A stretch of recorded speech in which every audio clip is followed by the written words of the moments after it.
The portion of the UI just below the Layouts menu is the Modo Modes bar. This section of the interface gives you access to many commonly used tools and features, but I'd like to point out some of the key items you'll want to get very familiar with.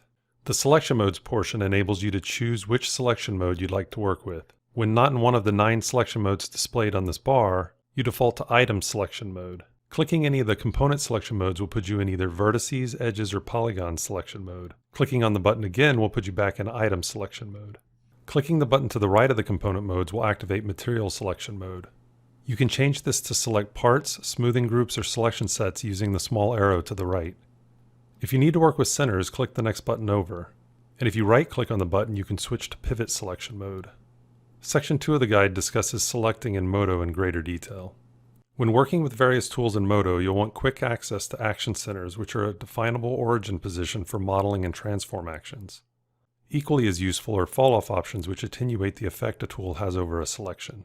Both action centers and fall-offs are persistent until disabled, and they work with all tools. We'll be discussing them in more detail in Section 3 of the guide. Pressing and holding the Alt key will give you access to options for mesh constraints, symmetry, snapping, and the work plane. Each one of these buttons acts as a toggle, and if you click the snapping button, some of the more common options will be displayed in the bar below.